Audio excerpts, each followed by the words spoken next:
La, la, la.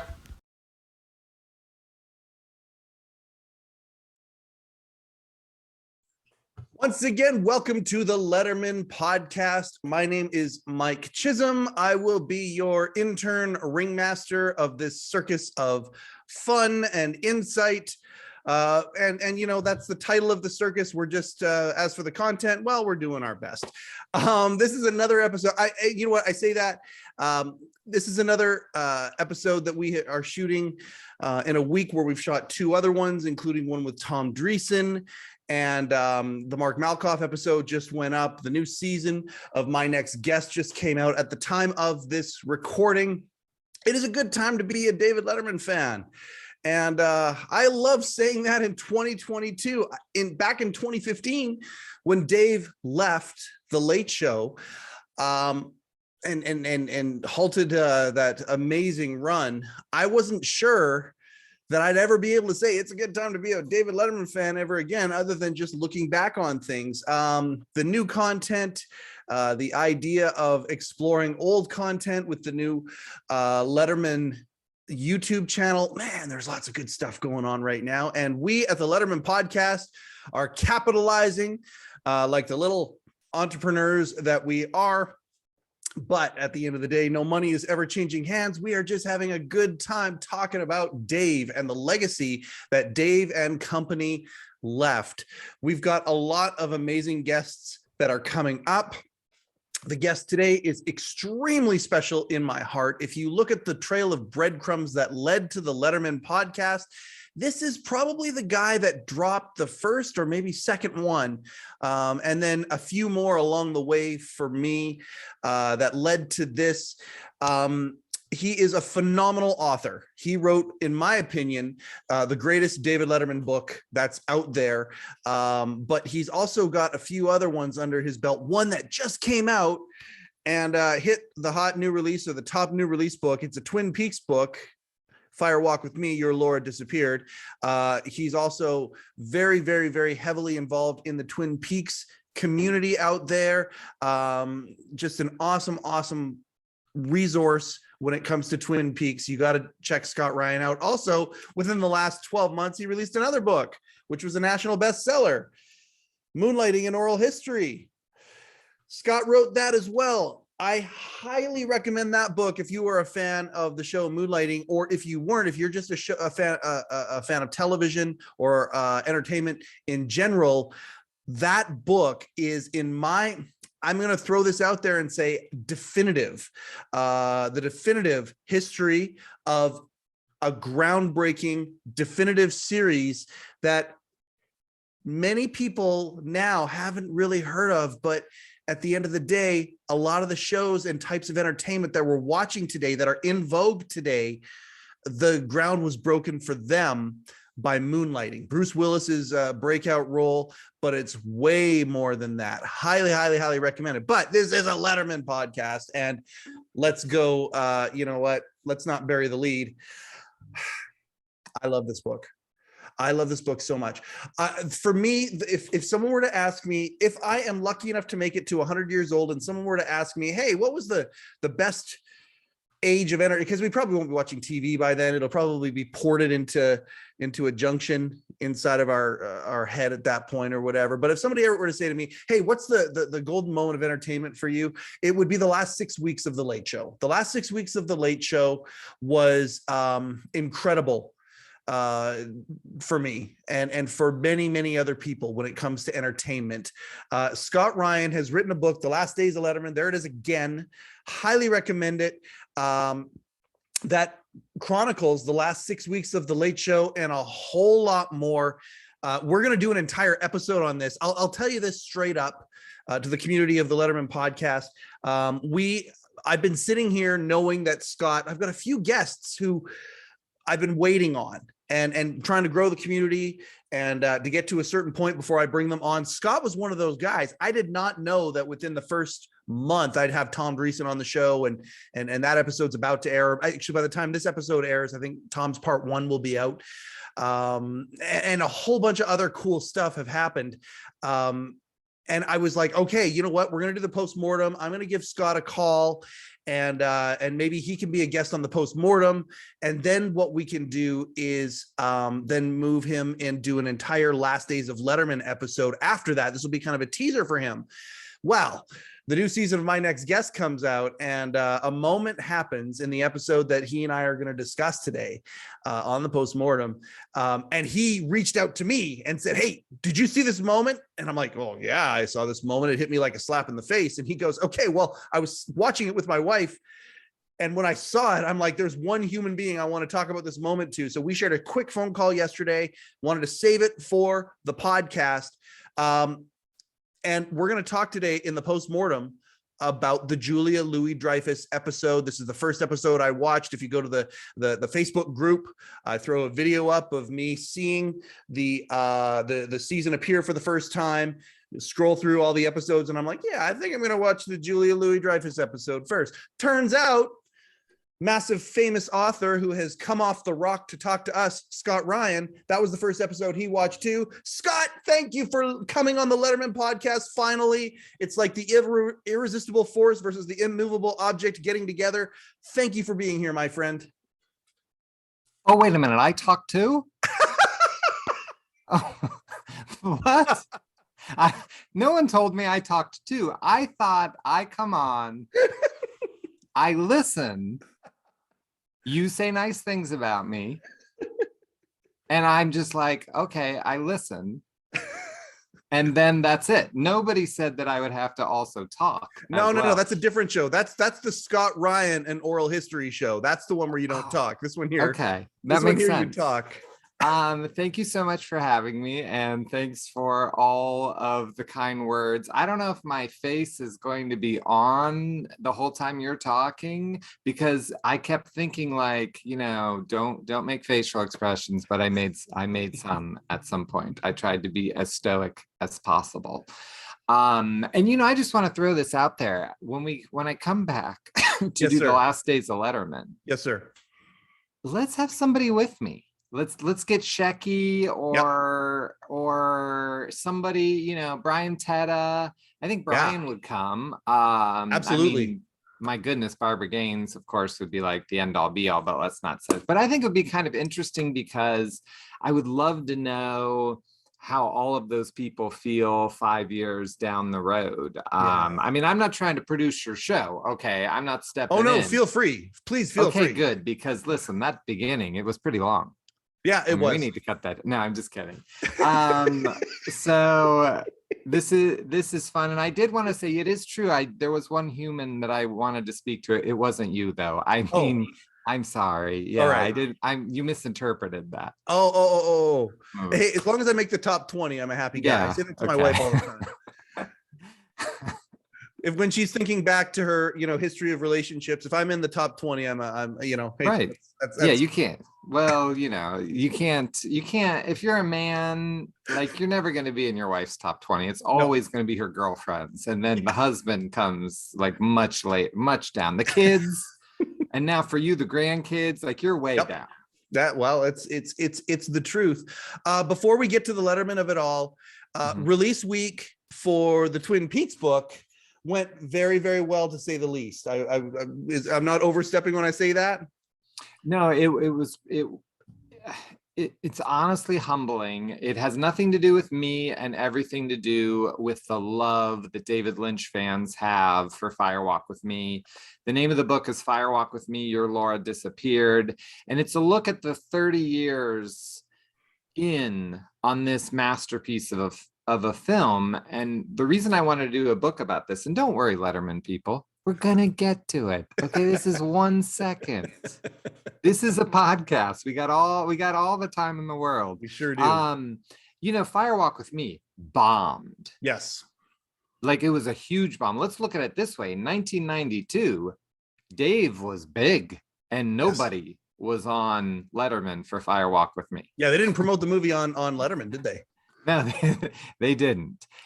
So that just lets you know that, not one person came on to promote Fire Walk with Me on Letterman. So it bombed. But here we are 30 years later, and many consider it Lynch's masterpiece. And that's sort of what the book is looking at. It's not all of my books, the Letterman book, the Moonlighting book, the Twin Peaks book. It's not plot based. I'm not just telling you what you already know. We're not looking at something you can watch. I mean, if you want to watch the movie, go watch the movie. You can watch Moonlight. These are interviews with the people that created the things, the art. Yep. And it's how it was done. And it's a look at the creation of art. That's what I like to write about. Well, and let's bring it back to Letterman, because the reason that The Last Days of Letterman is my favorite Letterman anything really out there, including this show, by the way. I like your book a hell of a lot more than I like this show. Well, my book is going to last longer than the show. Oh, I mean, what the show damn do, right damn right it is. Couple decades, please. I like it so much because it's not just a retelling of those 6 weeks, which were magical and full of magical moments, and summed up was the coda of an amazing piece of broadcasting music. It was a phenomenal time when you just watched it. And I mean, the book even talks about how you were given back a PVR, and you, before you gave back the PVR, you had the last 6 weeks and you decided to watch all of them, or a DVR, I guess, as you say down south. Some Canadian, there's one of the things. What does the P stand for in PVR? A personal video recorder. Oh, see, it's digital video recorder. Recorder. I mean, personal. See, we have nothing's personal and private in America. That's why we don't have that. They don't want you to think that they're not mining your data. Oh, no, of course not. So we don't get that. Of course not. But you wanted to watch the last episodes because you had them there, sitting there in glorious HD on that little box before you give the box back. And then that sparked it. And the moments were amazing. The entertainment was awesome. But the way you presented it was by going to all of the people who are not certainly not all the people, but a great number of, this podcast is about not just Dave, it's Dave and company. And you went to a great number of that company and had their perspective on things. And it was just, it's so beautiful. And you get to know a lot of these people through their retelling of the last 6 weeks. But again, so much meat on that bone. We will get to that bone later. Right now, we're going to talk about the new season of My Next Guest. And would you agree with me? Now, I think you and I have the same level of enthusiasm for Dave and company. Would you agree? Good time to be a Dave fan right now. Hey? Well, I actually really liked what you said in your intro about the fear that certainly I had in 2015, that Dave was going to follow his mentor, Johnny Carson, and disappear, and we were never going to see him again. I mean, when he said thank you and good night, I honestly thought I would never see him again. I really did. There was no part of me that thought he was going to be out there like this. And I don't know. I have a mixed feeling about My Next Guest. There's parts, it's so close to being what I think he can do, but I don't think he's there yet, which is really kind of funny that it is season 4. Is it really season 4? Season 4. Now they're fairly short seasons. They are, but still, they you still, like, I don't know. I think that Dave has become intellectual in the right way. And when he leans into that, that's when those episodes fly. And when he pulls out of it, to me, that's when those episodes don't. I wish he was taking a stronger look at solar power, the environment, the things, the West, the things that Dave actually cares about. Yes. And when he leans towards pure entertainment, I don't know that the shows go as well. Like that episode very early on with the senator, I wish I was more intelligent, but I think it was Lewis, or is it Congressman, where they talked about him going over the bridge John in Lewis. Selma. Yes. Yeah, I can't remember if he was a senator or a congressman, but and that was on President Obama's episode, I believe. Right. Like he tied those two things together. Season 1, he really did that. He almost had on many of the shows 2 different guests in the same episode that had some sort of a link to each other. And I thought, like, oh my gosh, this is going to be, but they've sort of given that up over time. I think the pandemic has had something to do with that. I think they've been really like one of the questions that I want to talk about in the post-mortem here with our different guests is the idea of even doing it in front of an audience versus going full Tom Snyder and just doing the long form, 2 chairs alone, like we're talking about with Julia, the episode we're going to talk about today. They're in 2 chairs on her property in Santa Barbara, I believe, is where a big chunk of that was set. And then, of course, a remote. I assume a chunk of that has to do with the pandemic. Of course, I'm sure it does. It's interesting because I didn't notice there wasn't an audience with Julia Louis-Dreyfus. That is so funny. Like, you're right. There used to be an audience. Of course, there used to be. I've sort of forgotten that. I mean, I did love seeing Dave take questions, the pre-show, because I used to love that. I mean, that's when you're seeing Dave be Dave. And I'm not saying that Dave shouldn't be funny. That's not what I meant. Yes. But I'm just saying, like, I think he has so much to share. And one of the things I miss about late night television is that Dave was intelligent. And I'm not cracking on any of the people that are on. I'm honestly not. I'm not a hater on other hosts. No, but he's a broadcaster. He had a high level. Letterman, right? Yes. Yes, and I miss that. There was a huge tragedy in America this week that's disgusting, and then I see every host weighing in on it, and I'm just not sure I need to hear them weigh in on everything. Like, it was different when Dave was doing it. I don't know. It's weird right now. I think so too. Blend of news and entertainment. For some reason, it works with Letterman.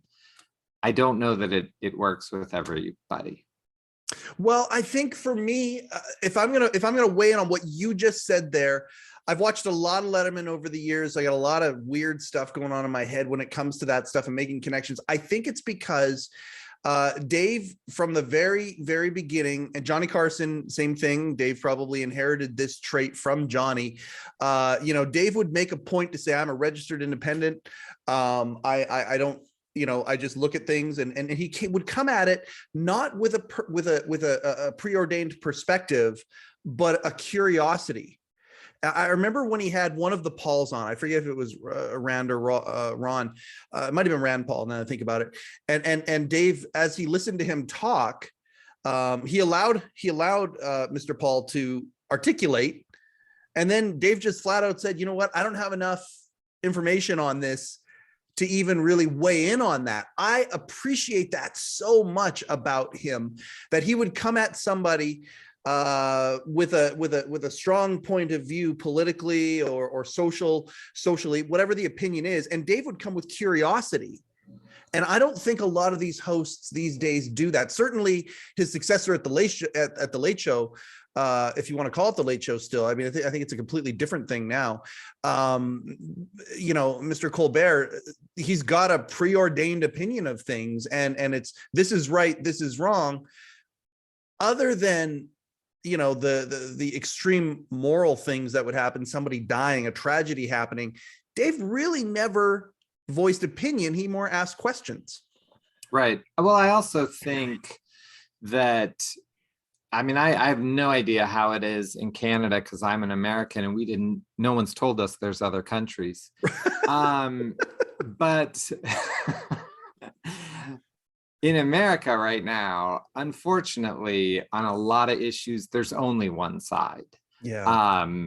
Because there's just some horrible things going on overall. And so I think it makes it a little more difficult for these hosts to not pick a side because, like, you know, I don't know. You don't want to get too political, and nobody likes it. But so I don't know what Dave. I don't know that Dave could have remained neutral from 2016 till now. I think things would have changed. You know, one of the things that I always thought was fascinating, and it doesn't mean anything, but I like thinking about it. And believe me, we'll get to the. Oh, she's coming. She's coming. You know, like everyone's dying for my next guest. Like, this is what people are really tuning in for.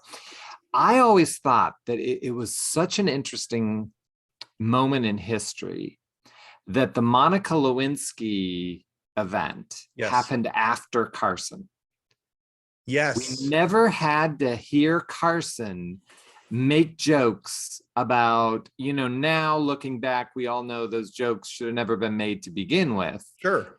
But everyone was making those jokes. Those were the jokes. Like, whether it was right or wrong, that sexual act became a late night joke, and Carson never had to deal with it. I love that Dave never had to deal with Trump as serious candidate. I mean, he did one joke right towards the end, but nobody, I mean, Trump was not a candidate, and nobody really thought. So in the way that Carson is free from blowjobs, Letterman is free from Trump.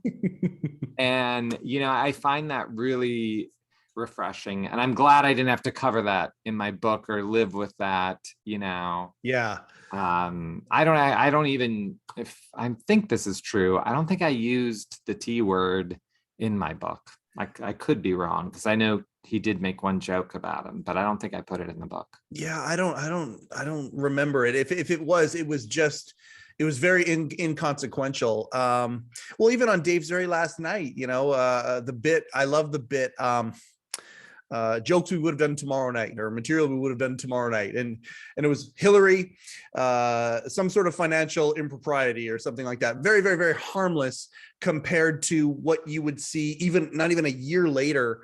Because months later.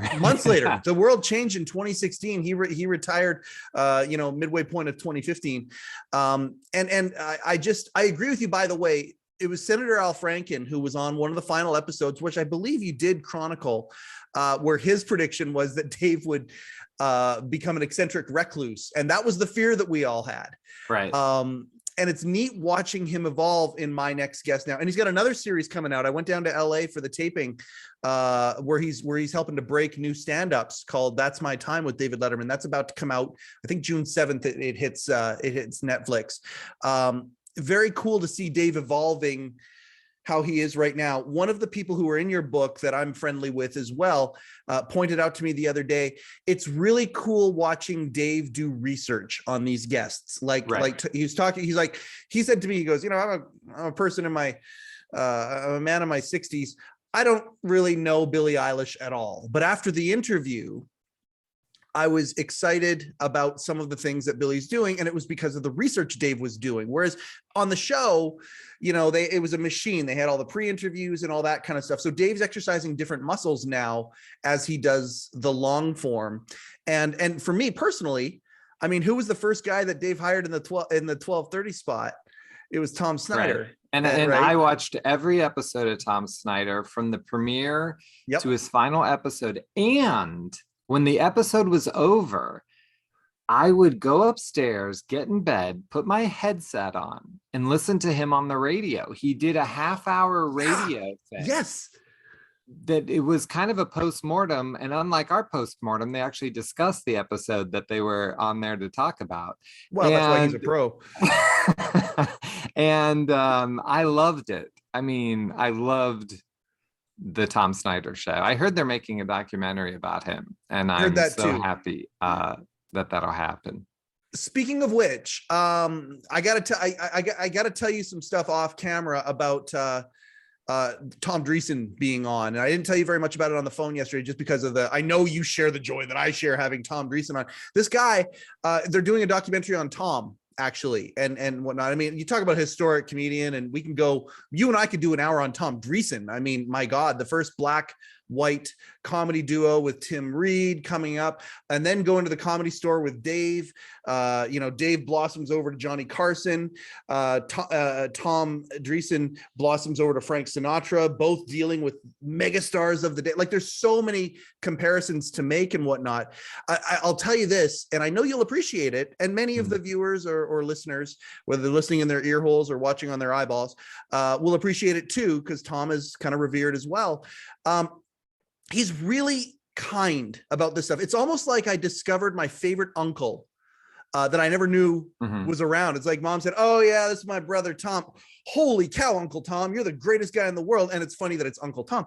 But anyway, he's been messaging me since. We did 2.5 hours. He's been messaging me since. He's been giving me advice on the social media, on some of the things that we could do with the interview. Oh, he pull this clip out and put a clever, a minute and a half here and put a clever headline on it and put it on the TikTok. I'm getting social media advice from Tom Dreesen, which is like amazing.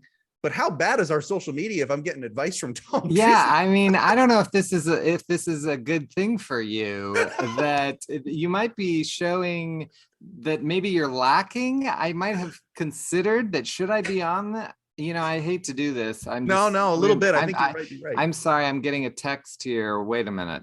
I hate to stop the No, it's from Tom Dreesen. Oh, Tom Dreesen is texting me. He just told me to get a microwave to help microwave food. This is he really is on the forefront of everything. I mean, this is incredible. I didn't know Tom Dreesen had this kind of ability. Wow. Advice from Tom Dreesen. What a nice thing. Oh my God. Technological advice from Tom Dreesen. Yeah.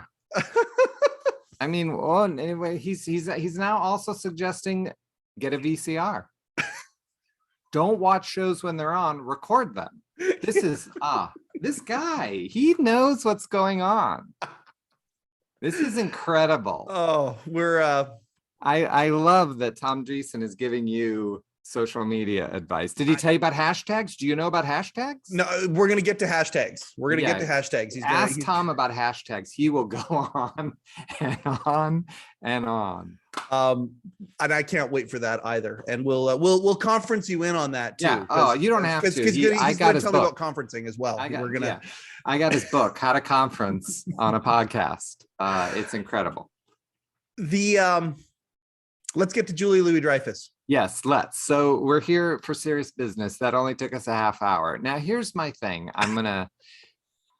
I first want to say that I abhor the times we're living in, because, you get judged and people misinterpret everything you say. And, my heart is in the right place for everything that we're going to discuss in this. We're not criticizing anyone, but recently I got the opportunity to host a week-long David Lynch Film Fest and do all the Q&As in front of an audience. And it was just incredible. We had Dwayne Dunham, who edited Empire Strikes Back. I got to do Jawa and Boba Fett jokes, and Charlotte Stewart and Richard Green from Mulholland Drive. It was just incredible. Well, someone came up to me afterwards and said, "Oh my gosh, you were so well-informed but funny. You know who you reminded me of? David Letterman." Oh my God. Stop. And I was like, what did you say to that? Well, I was like, thank you. Like that's everything I want. I want to be funny and entertaining and educational at the same time, to go up. And then there was another time that the movie wasn't playing and they had 10 minutes of nothing. And I said to the guy, "Well, what are you going to do?" And he said, "We'll just have people sit there." I said, "Nah, give me the mic." Yes. And I just went out. I went in the crowd and I just improv'd. And it was so much fun. And I'm just bringing that up to say that I was raised by Dave. I don't think this is me per se. Of course it is my doing, but it's because I watched Dave every day from a teenager, to an old bastard. Yes. So that has informed me, and Dave really matters to me. Yes. Tom and I talked about that. I told him, when I was going through my divorce, and anytime really, I've been going through ups and downs. My favorite time of the day was the first segment after the opening remarks of the monologue later on, where Dave would just talk to camera and it would just be Dave talking to us. And that was my favorite part of the entire day. And it helped me get through stuff. And when you talk about formative years and being, and it's ridiculous to say it, but to some people, except for people who understand, Dave Letterman was my Walter Cronkite. Right. And I know you feel the same way.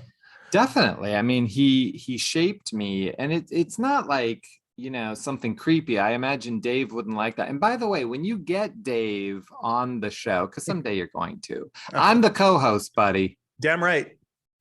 I mean, I'm going to be, because I want him to like make fun of us. I want him to beat us up. I want him to rough us. Yes. Like come at us. I want all that. Because again, I'm not of 2022 where you can't make fun of someone. Like, please, Oh yeah. By all means, come and get me. I'm glad you brought it up because, right here, first off, my best friend, which, again, me and Tom had an argument about, you can't really see my face, but Dave right there in that moment is using me as a comedy speed bag. And you can't look, but I'm kind of like the cat that just swallowed the canary, as the entire audience in that moment is laughing at me. One of the greatest moments of my life. Can you even imagine just sitting here, like if he was using us as comedy speed bags on this show? I don't even know if I could respond. I'd just be so happy. No, I would too. I'd go after him. I'd take a swing back at him.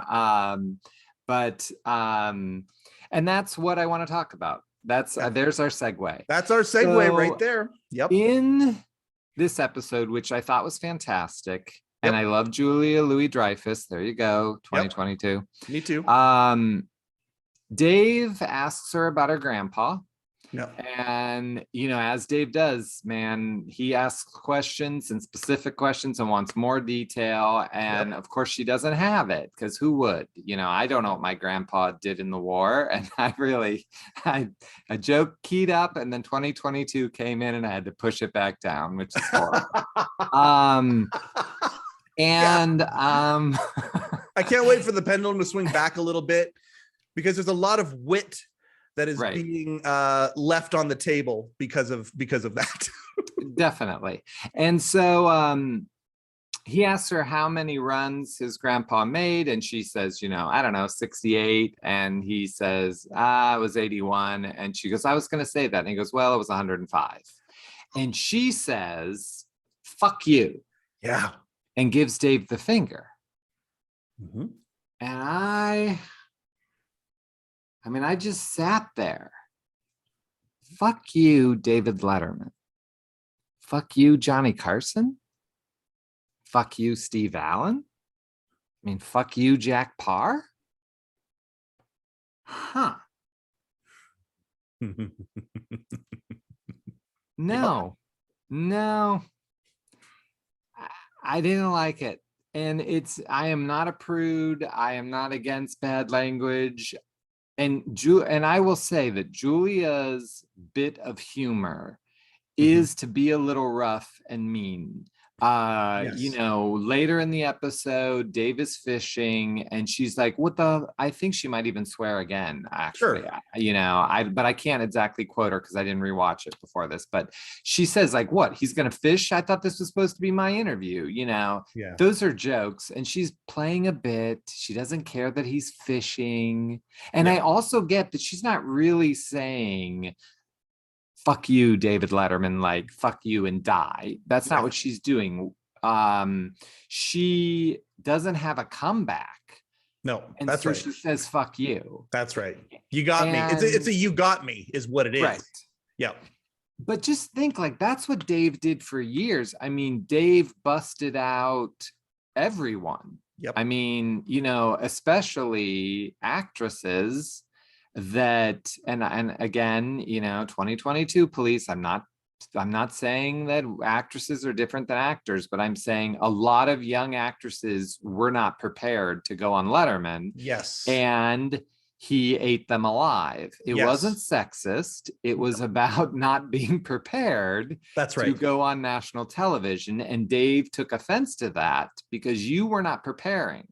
And so he came at you. Now, it's not that he never went after, he certainly went after Justin Bieber and, you know, famously, even though it was fake, Joaquin Phoenix. And who is the idiot from Chicago, the corrupt oh my God, Blagojevich or something. I think I wanted to be on here in the worst way. Well, you're here in the worst way, like boom, right from the start.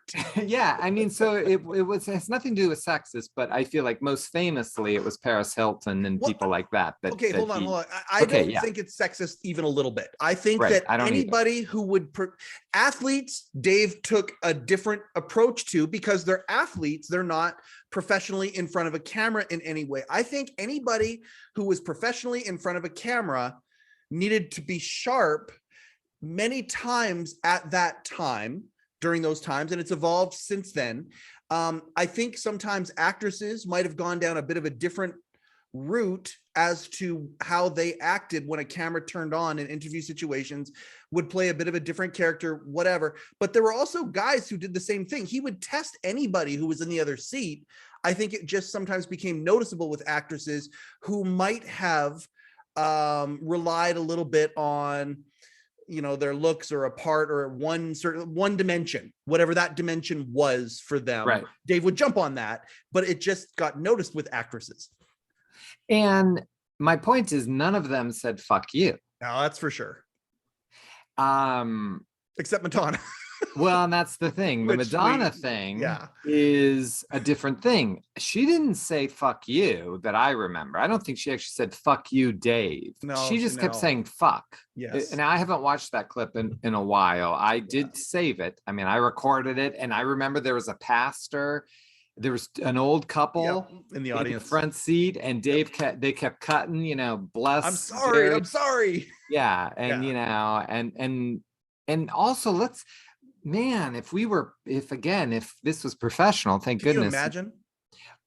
We would have those people's face up to make you look, because that's how America was reacting to someone saying the F word. Was it 15 times or something like that in a 7-minute segment or something, which now seems ridiculous because late shows are all about the F word now. I mean, it doesn't matter. They bleep it nonstop. Yeah. So it was a fake thing, but I do remember Madonna saying that she actually was scared for her career. That's how much power Dave had at that moment. There you go. That's exactly right. Now I've that moment, by the way, because I want to echo what you said. That was the moment where you said, hey, there's a human that I want to talk to about this thing, and somewhere down the list is Mike Chisholm. And, you were the number. I wanted to talk to you immediately because I wondered if it bothered you. It bothered it. I felt it. Yeah, it hit me like a slap in the face when I heard it. Like it was the first episode I watched, and as it happened, I was like, whoa. And it was processing. And I'll tell you what helped it in the moment was, I knew how much Dave loved Veep, and I know how much Dave appreciated the colorful language because of how clever it was. And they even referenced that in this episode when they got to that part with Julia in her career, when they started talking about Veep and how well it was written. And Dave even brought up the profanity, but it wasn't profanity just for the sake of being profanity. It was, and Julia agreed. She said, yeah, it was really, really, really well written, and it was written in and all of that. And then when I rewatched it, especially after our conversation, I went in and looked at a couple things. Even in the cold open, Julia swears. She drops an F-bomb. She swears throughout the whole thing. The whole thing. So it's not like it's inconsistent. It's not like it's, but you're right. It's you got me, fuck you. Like that's what it was. It was like two buddies kind of talking, even though they hadn't talked. This was an interesting thing to me. I don't know if this is just showbiz or if this is legitimate. My inkling is to go, it's legitimate. He said the last time they talked was when she came on Dave's last show and did that iconic line on the top 10 list. He said that they said that was the last time that they saw each other. I'm sure it was. To get that level. Yeah. and to get that level of comfort where she felt that she could do that, or I don't even know if she felt that way. It was pretty instantaneous. That was remarkable to me. Well, and again, it's not against her. No, it's against our society. It's actually against us is what got me. And there's an episode of The Crown, which is also Netflix, because this show is sponsored by Netflix, right? So we have to from your lips to God's ears, Scott. We only mention Netflix shows, as from what you told me beforehand. Right now we're hoping for a grant from the Chubb Group, but that's only because I like saying Chubb Group. I don't even know. Well, who doesn't? Yeah. I remember Tom Dreesen once told me, say Chubb Group as many times as you can and your podcast will get extra hits. And I was like, Tom, like, you're incredible.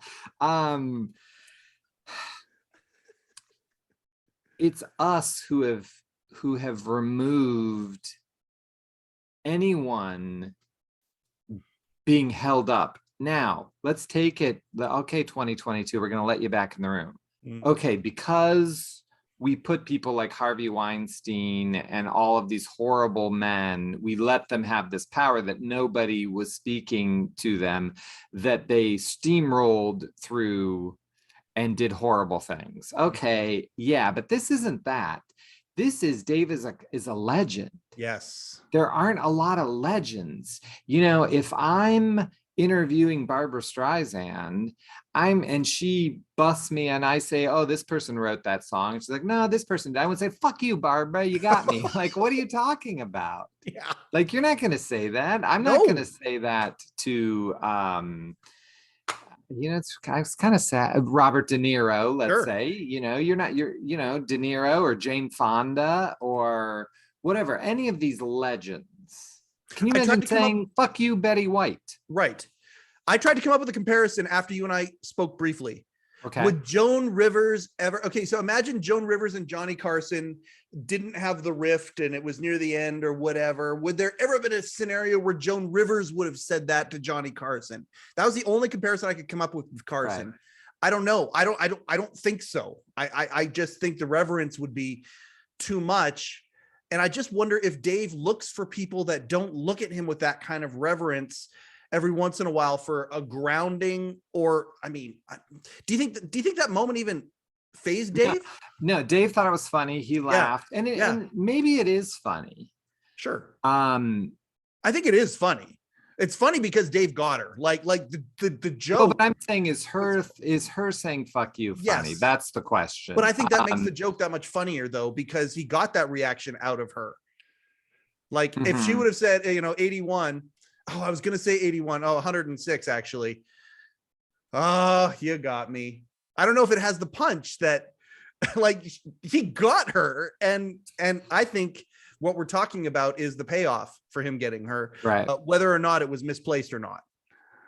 It is interesting, but what I was going to say about the Netflix is, and there was an episode of The Crown where, and I tried to find the episode and I couldn't because who cares? Right. But the Queen does a thing about decorum, and she just talks about what happens when a society loses decorum. And I'm not putting the royal family up as the perfect family of society, of course. No, but I love the idea of decorum, and I think Dave had that. Like, if you went on and you didn't dress up, Dave busted your chops.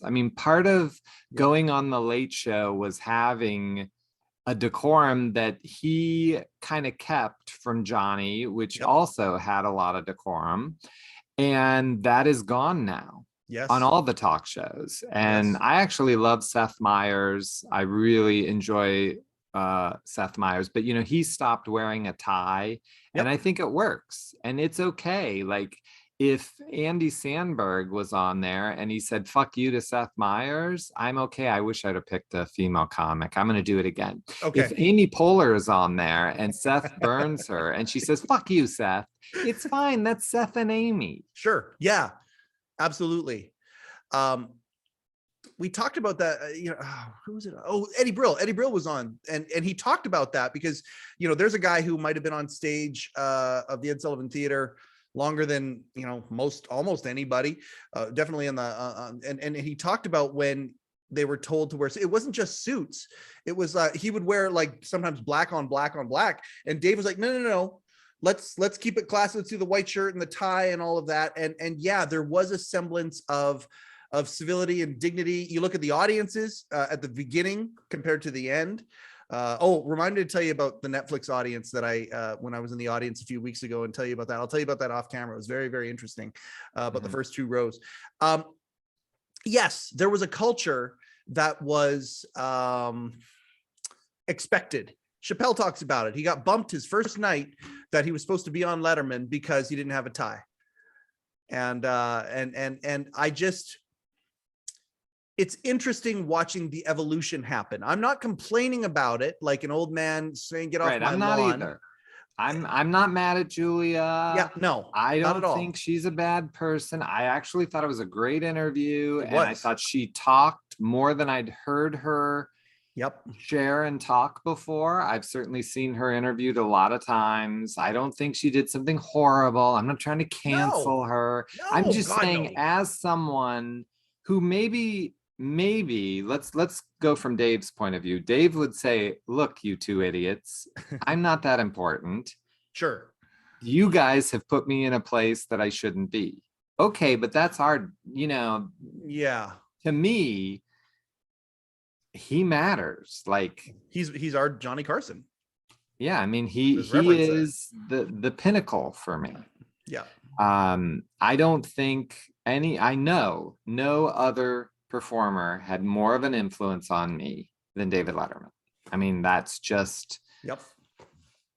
Me too. And in all the right way. I don't try to be like Dave, although if my kids do something dumb, I might say, oh, I guess I'm stupid.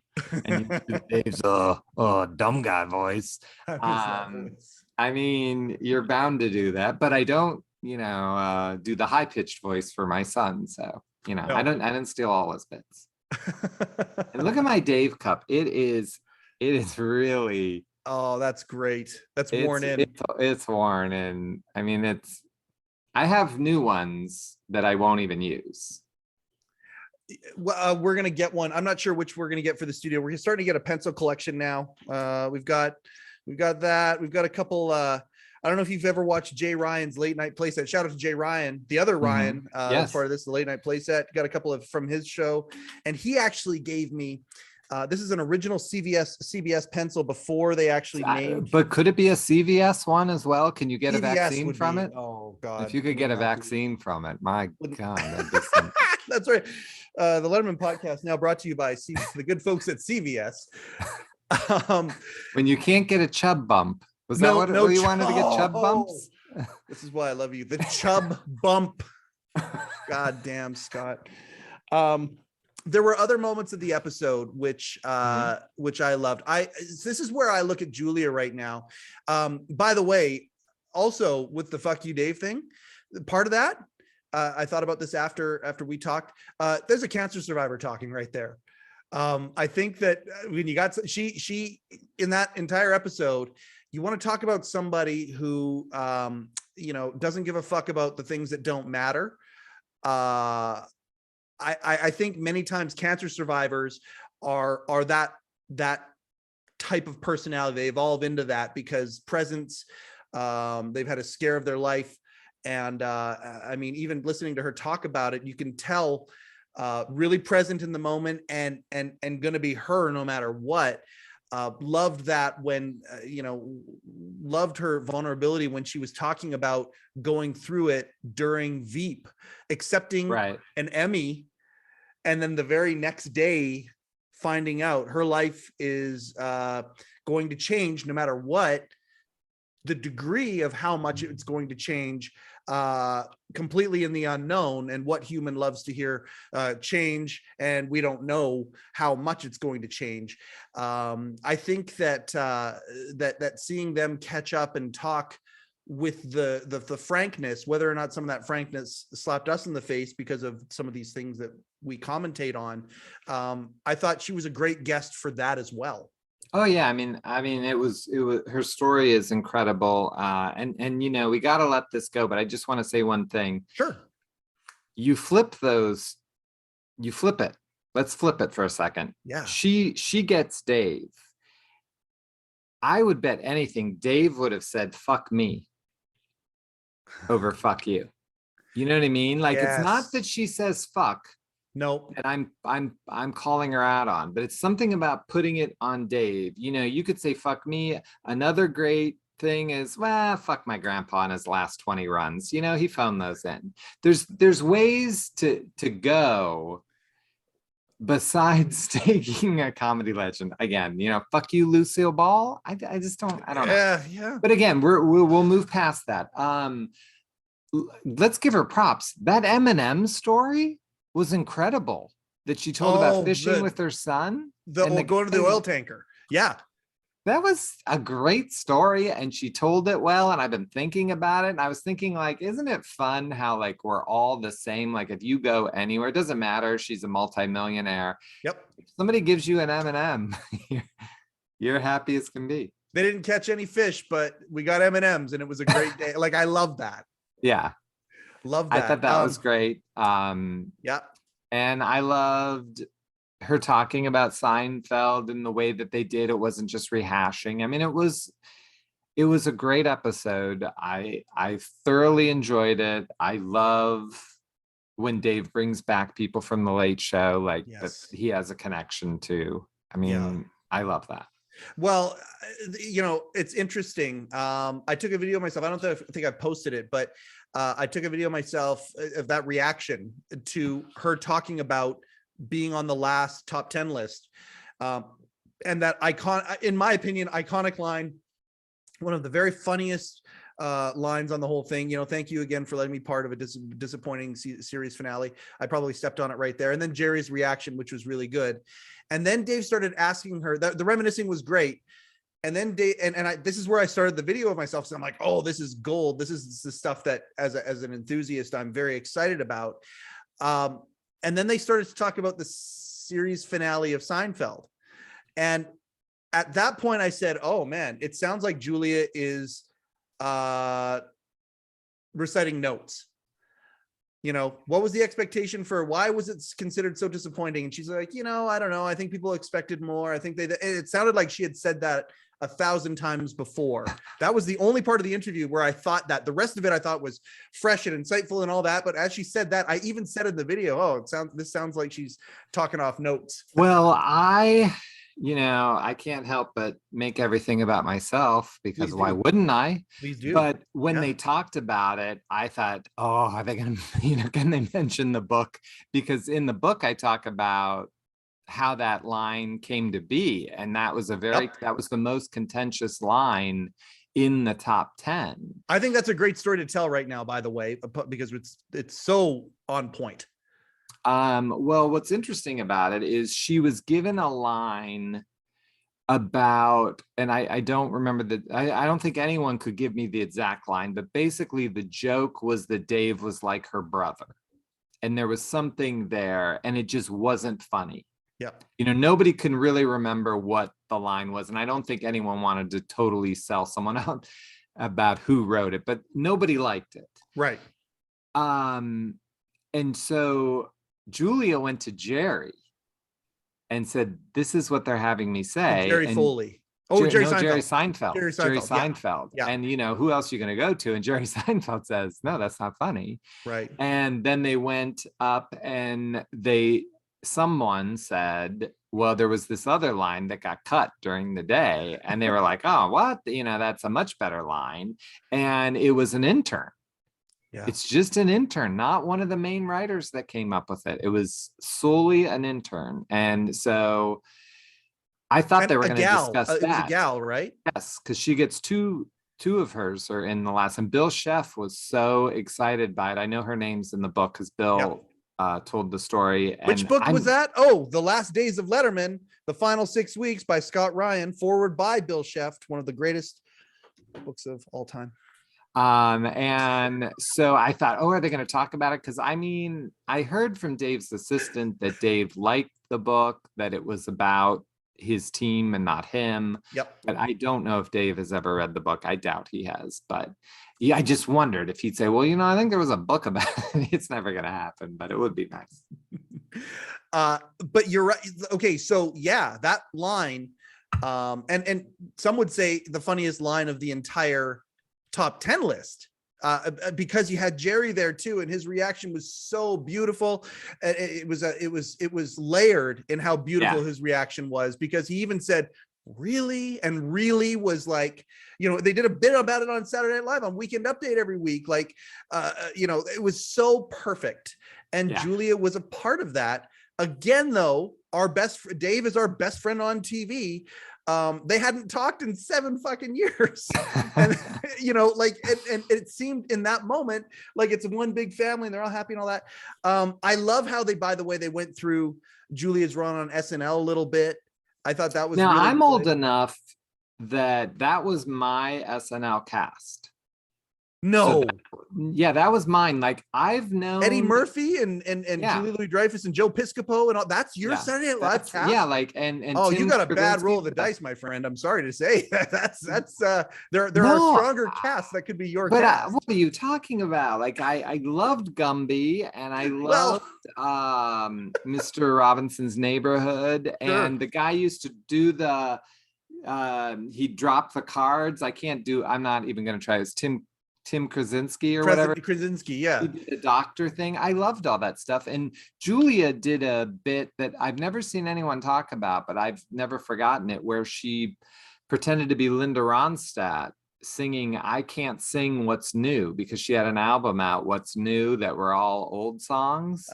And my mom had the album and I hated it. And then you've got someone on Saturday Night Live like making fun of your mom's album. Like, it was, so I've loved Julia for many, many years, because I was 13 years old then when she was on. You were one of the folks when she showed up on Seinfeld going, hey, I know, yeah, right on. I remember her. Yep. She's from Saturday Night Live, so. You know what? When Seinfeld started, for me, it was, oh my God, it's Stanley Spadowski from UHF looking at Kramer. He was in a Weird Al movie, and that was my aha moment when I watched Seinfeld. It's interesting how you and I both have an aha moment from two of the from two of the cast. I also, by the way, I'll tell you this about my next guest. I wore this shirt intentionally today. I didn't give a shit about F1 until Lewis Hamilton was on a previous season of My Next Guest. And then my wife and I got into the Netflix show, which is almost like crack, because it includes the drama of sport and a whole bunch of these, larger than life drivers and things like that. And the gateway to that was David Letterman bringing out Lewis Hamilton and saying, okay, the name of the show is My Next Guest Needs No Introduction. In this country here, maybe a little bit more than the rest of the world. And then he brought Lewis Hamilton out. I love when the new show makes me want to move and look at other things that I've never looked at before. And this episode did that in a few ways. I knew Julia Louis-Dreyfus came from, I don't know what he is, if he was a baron or what, but I knew that she came from significant old money. Or money that's older than her anyway. And her dad was extremely successful and all that sort of stuff. This art collection, this art curation that he has built and whatnot, I've actually gone down the rabbit hole a little bit since watching the show. Very interesting that Julia would become an entertainer, and when you look at where she came from, what she became, I found that very, very interesting as well. Yeah, and she's certainly one of the best comic actresses of this generation. I mean, there's no doubt about it. It's really hard to find someone that's had the kind of success that she's had. So worthy of a guest. I thought it was a great show. I thoroughly enjoyed it. I'm glad Dave's back on TV. I love the show. I just wish I wish one time, I'm not saying everyone, but I would like to see a scientist. I want to learn a little bit more than I'm learning.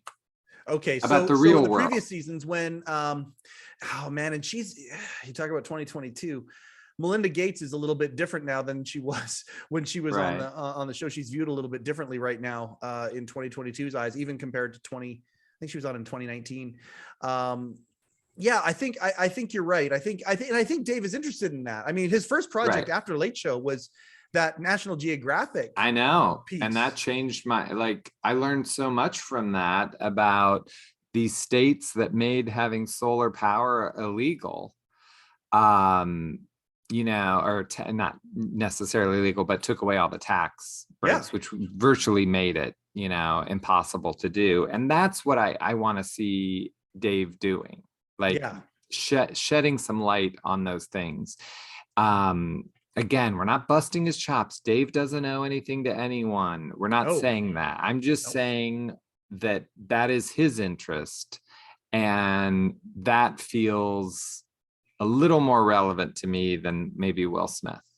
Well, and someone, I'm a big personal development guy, and I like going to see interesting people speak and TED Talks and all of that stuff. And one of the things that David Letterman has that many folks don't have, in my sphere, in my viewpoint, is he can take something that many times people would find boring or they would check out to it, and he can make it entertaining. And the word that I've dubbed for it, somebody gave it to me years ago, listening to a speaker, is infotastic.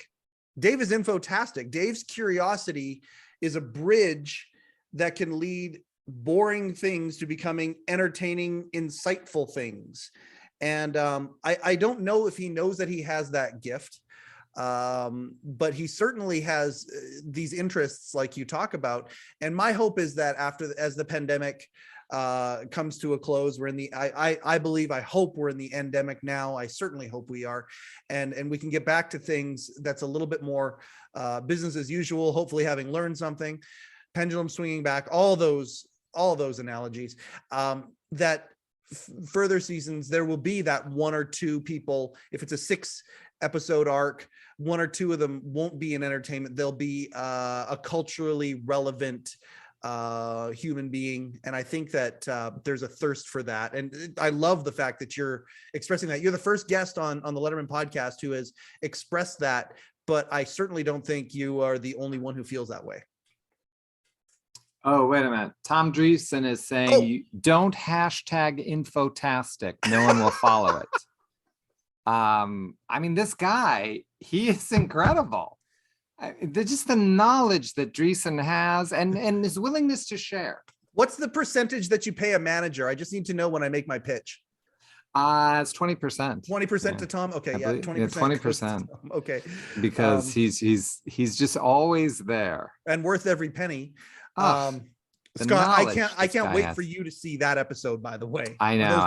I'm very excited. Oh God. Do I have to see them though, or can I listen? Whatever you'd prefer. I prefer to listen to a podcast. I know we're living in the Zoom age, but sure. I'm gonna listen.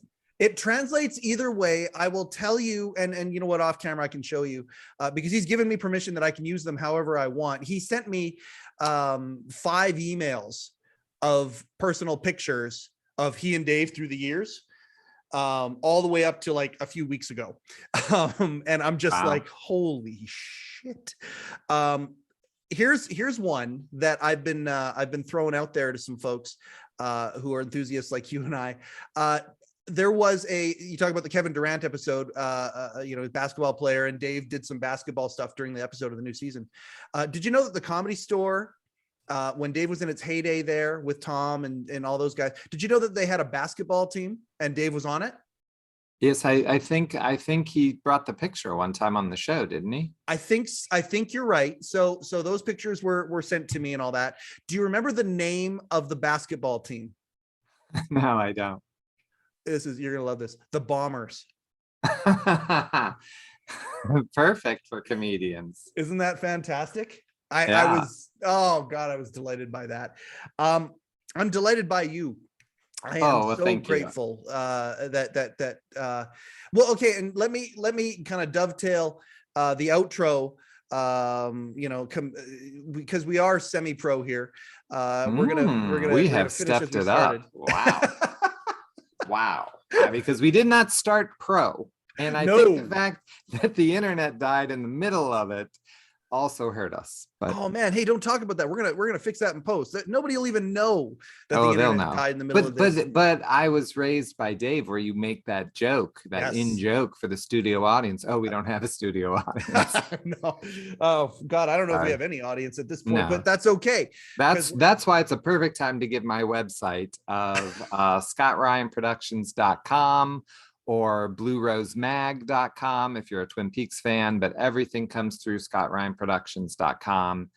If you buy my Letterman book from me, I can sign it to you. We don't even sell it for very much anymore. I'm sure that it's $14.99 or something. And you know what's comical is I actually have no copies of that book right now because I had in Chicago, I sold some and I'd been selling some. So yesterday I sold the one off my shelf. So I actually sold my book to ship it out because I do it. So I've ordered another, set in, but I was like, gosh, I think this really says something about me that I'm selling my book off my own shelf. That is so damn charming. Right there. You can't see what it is, but guess what? He inscribes, he puts his signature on, his personal seal of approval. Do you know who bought that book, by the way? Does the person know that they bought the book off of your shelf? No, I almost signed it that way. They actually were very kind. They were from England and they bought a Moonlighting, a Firewalk with Me, and a Letterman book. They bought all three of my books, which has never happened to me before because my Firewalk with Me book has only been out for 2 weeks. Sure.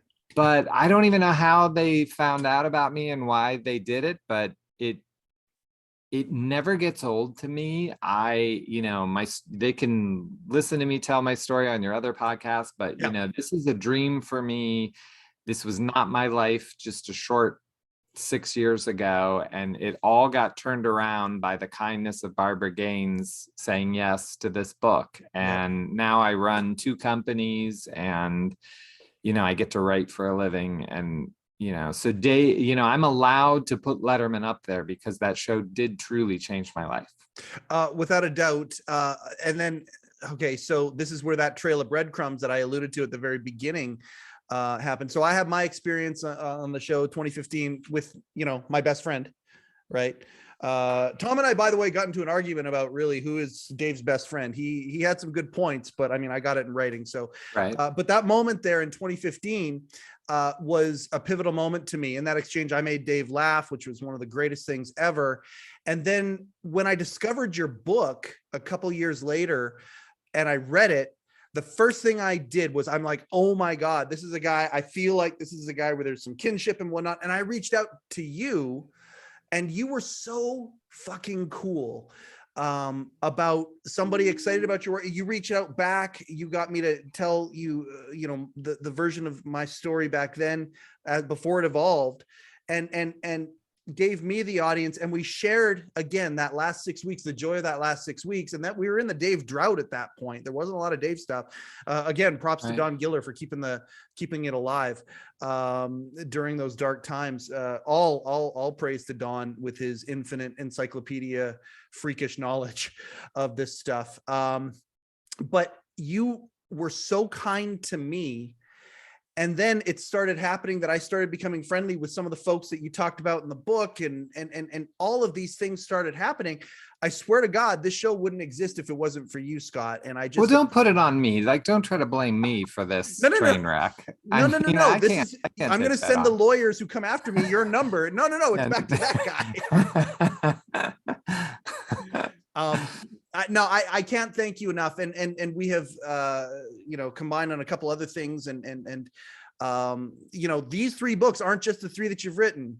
It started with 30 something and Scott Luck tales and all the other stuff that you have done and contributed to and helped usher other people to do other projects.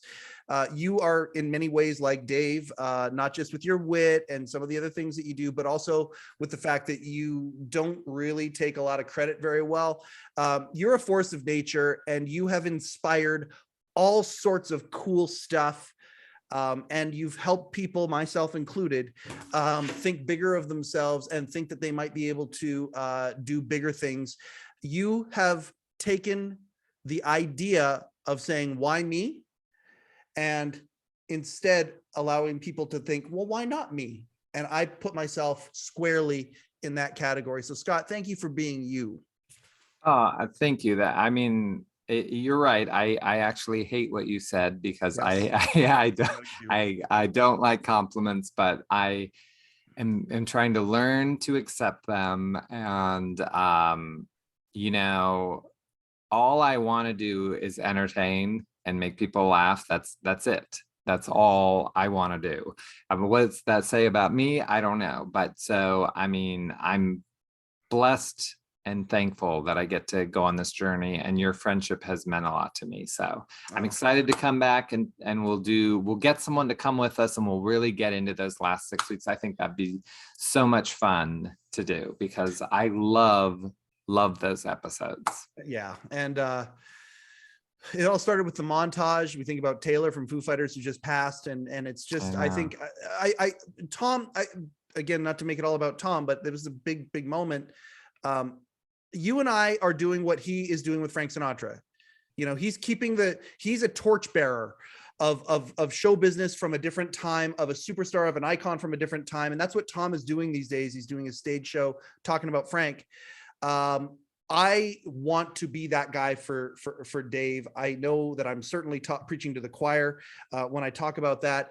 Everybody who enjoys David Letterman, read this book. It will make you feel really, really good thinking about what many consider a golden age of television, no doubt. But again, in my opinion, and this is where we're going to kind of, if you want to finish off on this exclamation point, the greatest series finale in the history of series finales was the very last Late Show. Well, the Facts of Life episode was pretty good too. Was Clooney in that one? I'm pretty sure Clooney was in the series finale of the Facts of Life. I think so. I think Tootie died. Tootie died. God, yeah, they killed Tootie, and it was just amazing. It was Natalie, wasn't it? Natalie did it. Well, everyone thought it was Joe, but it was Natalie. No, yeah.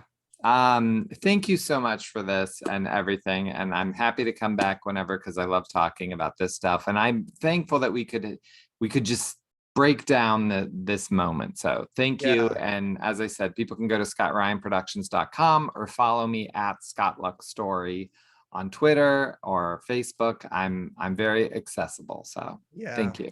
And just come right up to the house. It'll be fine. Come right up to the house. Shout out to Jay Ryan.